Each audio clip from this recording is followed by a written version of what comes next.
I have a ton of respect for soulsborne players. The genre isn't something I'm good at, but objectively, I can see the attraction. I often find myself listening to lore videos and watching absolute pros demolish bosses and trivialize the game with what I could only call fun runs. You know, like boss randomizers or cosplay runs where they play as a character from an anime or a cartoon.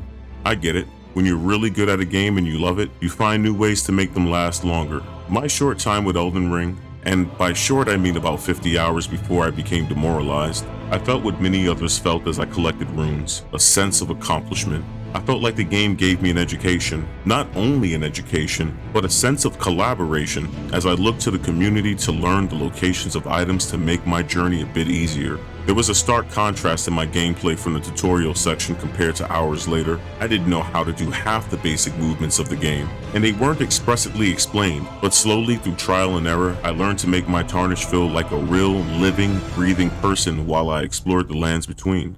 Wo Long Fallen Dynasty has the opposite feel. Actions are clearly explained in the beginning of the game, and the very first enemy you fight immediately teaches you that poor decisions, whether that be panic rolling or wild swinging, will be punished. The action is quick, the counters are empowering, the controls are easy.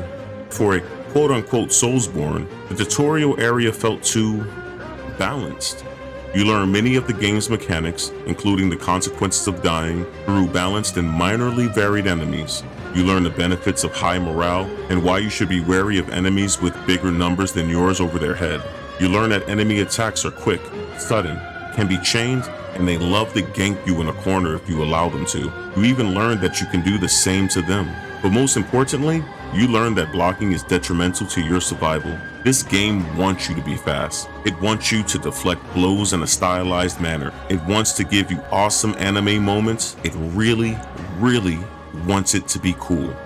And then you reach the first boss of the game. He teaches you how to be observant, combine deflecting, dodging, and patience, and that when the game wants you to get hit, you will fucking get hit. This guy's weapon has extreme range. His combos sync perfectly with a panic roll. He rubber bands to your location. His jumping attack stalls and homes in on you just like Radagon's. And probably the most frustrating of all, he ignores deflect stagger to chain unblockable moves. I fought hard. I lost a lot, and then suddenly it clicked. I understood the gameplay. I recognized his moves and timing. I comboed magic into my chains. I sidestepped accordingly. I timed my dodges. I was able to deflect his chained abilities. It wasn't pretty, but I managed to eke out a win with just a sliver of health and no more potions. I did it. Time to move on to the next area. Man, that was a fun tutorial stage. I'm ready to get some more power-ups and gradually get better at the game.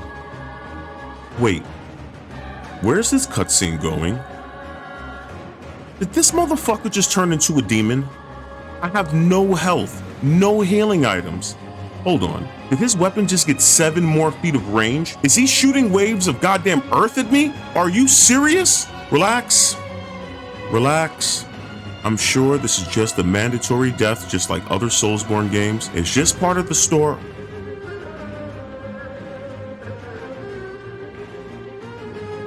No fucking way.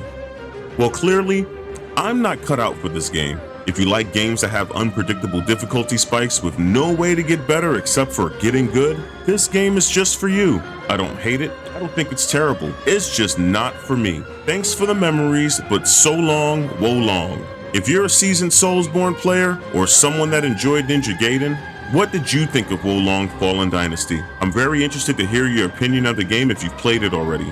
If you're not a Soulsborne player, do you think you might give it a try? I managed to get my hands on it a bit early, but you'll be able to download it on Game Pass on March 3rd. Thank you for spending a few minutes with me and watching me get wrecked in Wo Long. I'm Late to the Gamer. This is Console and Control Gaming. Please hit that like button, subscribe, and have a great day.